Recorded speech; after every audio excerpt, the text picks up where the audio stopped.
এইচএসসির আইসিটিতে theory versus math একটা যুদ্ধ। কারো থিওরি ভাল লাগে, কারো ম্যাথ ভাল লাগে, কারো থিওরি ভাল লাগে না, কারো ম্যাথ ভাল লাগে না। এখন এই যুদ্ধটা তোমাকে সমাধান করতে হবে, এই যুদ্ধের অবসান করতে হবে।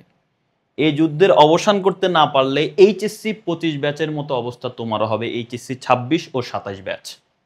আইসিটিতে প্রতি 100 জনে 27 জন করে ফেল করছে। তুমি বুঝতে পারতেছো কি একটা বাজে অবস্থা। থিওরি এটা কেন আমি পড়বো না, আমার মুখস্থ করতে ভাল লাগে না, আমার এই ভাল লাগে না, আমি প্রথম অধ্যায় বাদ দিয়ে দিব, দ্বিতীয় অধ্যায় অনেক জিনিস। ভাই থিওরি থেকে কিন্তু অনেকগুলো ম্যাক্সিমাম প্রশ্ন, অর্ধেকের বেশি প্রশ্ন থিওরি থেকে আসে। তুমি বলতে পারো প্রথম অধ্যায় থিওরি, দ্বিতীয় অধ্যায় এটাও থিওরি, প্রথম দ্বিতীয় সম্পূর্ণ থিওরি। এখন আসো তৃতীয় অধ্যায়। ভাই তৃতীয় অধ্যায়ের ক থিওরি, থিওরি না, খতেও কিন্তু থিওরিটিক্যাল প্রশ্ন হবে। চতুর্থ অধ্যায় এমন এমন বোর্ডে প্রশ্ন এসেছে বিগত বছরগুলোতে যে কোনো HTML দেয়ই নাই, সম্পূর্ণটাই থিওরি। তাহলে কেন তুমি থিওরি পড়বা না? তো তোমাকে অবশ্যই থিওরি পড়তে হবে। পঞ্চম অধ্যায় ক খতে তোমাকে থিওরি দিয়ে দিতে পারে। সো বুঝতে হবে তোমাকে ভালোভাবে যে আমি ম্যাথ পারি, থিওরি পড়বো না, আমি ম্যাথ দিয়ে কাঁপাই দিব, তৃতীয় অধ্যায়ের সংখ্যা পদ্ধতি দিয়ে কাঁপাই দিব, HTML এর কোড দিয়ে কাঁপাই দিব, পঞ্চম অধ্যায়ের সি প্রোগ্রামিং দিয়ে কাঁপাই দিব। এত সহজ না, এত সহজ না। তুমি 4 মার্ক একটা সৃজনশীলে 3 মার্ক কমন পাবা, 4 মার্ক কমন পাবা, সেটা দিয়ে কি তুমি আইসিটিতে পাস করে যেতে পারবা? আমি তো পাস করার কথা বললাম, আমি তোমাকে ভালো রেজাল্ট করার কথা বলতেছি। তুমি ম্যাথ পড়ে শুধু ম্যাথ করে এমন হতে পারে তুমি পাস করবা না। কেন? কারণ ম্যাথে একটা ছোট্ট ভুল হইলে ওই ম্যাথ সম্পূর্ণ শেষ, ওই ম্যাথ বাদ, ওই ম্যাথে তুমি 0 পাবা, কোনো পার্শিয়াল মার্কও পাবা না। তাই থিওরিকে সম্পূর্ণভাবে বাদ দিলে তোমাদের জন্য কিন্তু এইরকম বাজে অবস্থা অপেক্ষা করছে এইচএসসি 25-এর মতো। আমি চাই না কারো অবস্থায় এরকম হোক। সময় থাকতে এখন থেকে থিওরিকে ভালোবাসতে হবে। দ্বিতীয় হচ্ছে ম্যাথ বা কোডিং, ঠিক আছে? সো এই ম্যাথ অনেকে পছন্দ করে না, কোডিং অনেকের ভাল লাগে না, মাথায় ঢুকে না। কোডিং তোমাকে পড়তেই হবে, কোনো চান্স মানে কোনো স্কিপ করার কোনো চান্স নেই। কোডিং তোমাকে পড়তে হবে। তোমাকে হচ্ছে মানে আমার কথা হচ্ছে তুমি থিওরিও বাদ দিতে পারবা না, ম্যাথও বাদ দিতে পারবা না। কেন তোমাকে এই কোডিং বা ম্যাথ করতে হবে?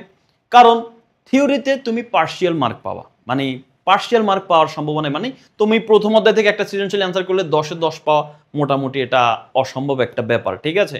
10-এ 10 দেয় না ম্যাক্সিমাম টাইমে। তুমি খুব ভালো লিখলে 9 দিতে পারে, কিন্তু 10-এ 10 দেয় না।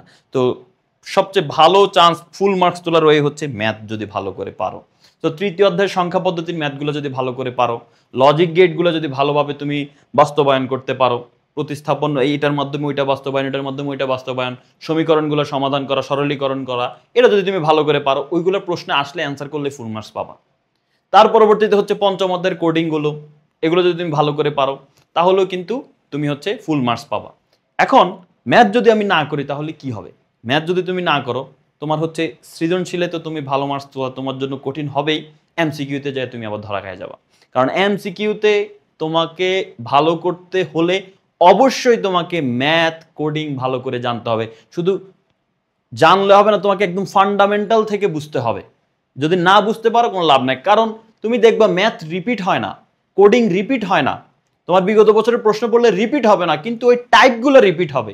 তুমি যদি ওইগুলো বুঝতে পারো, বিগত বছরের যে টাইপগুলো থেকে প্রশ্ন আসছে, লুপ মনে করো পঞ্চম অধ্যায় লুপ, লুপ তুমি বুঝো না, কিন্তু তুমি বিগত বছরের 100টা লুপের এমসিকিউ মুখস্থ করে ফেলছো, পারবা না তারপর অ্যান্সার করতে যদি তুমি লুপ না বুঝো। কি বললাম বুঝছো? যদি তুমি লুপ না বুঝো, লুপের 500টা এমসিকিউ তুমি মুখস্থ করে ফেলা, কোনো লাভ নাই। পরীক্ষা যেটা আসবে এটার অ্যান্সার করতে পারবে না যদি লুপ না বুঝো। তাই তোমাকে এই ফান্ডামেন্টাল জিনিসগুলো বুঝতে হবে, তাহলে তুমি এমসিকিউতে ভালো করতে পারবা। এমসিকিউতে আইসিটির এমসিকিউতে ম্যাক্সিমাম স্টুডেন্ট খুব স্ট্রাগল করে, তারা হচ্ছে পাস মার্কে তুলতে পারে না, এরকম একটা অবস্থা। কেন? ওই যে হয় পুরোটা থিওরি ছেড়ে দিছে, না হয় পুরো ম্যাথ ছেড়ে দিছে। তো তোমার হাতে সময় আছে, এখানে একটাকেও ছাড়া যাবে না। যদি ছাড়ো তোমার হয় A+ মিস যাবে, না হয় তোমার পাস করতে সমস্যা হয়ে যাবে। তাই এই থিওরি আর ম্যাথের কন্ট্রোভার্সি এখানেই শেষ। এই কন্ট্রোভার্সির উইনার কে হলো? Theory winner, math winner. তোমার হাতে সময় আছে ভাই। আমি তোমাকে কি এই কথাটা পরীক্ষার একদিন আগে বলতেছি? তোমাকে আমি পরীক্ষার 6 মাস, 1 বছর, 2 বছর আগে বলতেছি। তো তুমি কেন বাদ দিবা? তুমি থিওরিও পড়বা, ম্যাথও পড়বা। কারণ মোটামুটি তোমার 8টা সৃজনশীলের মধ্যেই 8টা সৃজনশীলেই থিওরি থাকবে, হয় কতে না হয় খতে, থাকার সম্ভাবনা সবচেয়ে বেশি। মানে থিওরি থাকবেই, ফুল একটা সৃজনশীল পুরাটা ম্যাথ তুমি পাবা না। তো তোমাকে থিওরি ভালো করে পড়তে হবে। সো আইসিটিতে এইরকম ভরাডুবি রেজাল্ট যেন কারণ না হয়, সেজন্য আমি তোমাদের সবাইকে বলবো একটু সিরিয়াস হও, দুইটাতেই মনোযোগ দাও। আইসিটিকে সহজ সাবজেক্ট মনে করো না, আইসিটিকে খুব কঠিন সাবজেক্ট মনে করার কিছু নাই, কিন্তু তুমি যদি ভালো করে পড়ো, বুঝে বুঝে পড়ো, আইসিটিতে A+ তোলাও কঠিন কিছু না। তো সবাই ভালো থাকো, আর ভিডিওটা শেয়ার করে রাখো, ফ্রেন্ডদেরকে একটু মেনশন করে জানায় দাও যেন তারাও উপকৃত হতে পারে। আল্লাহ হাফেজ, আসসালামু আলাইকুম।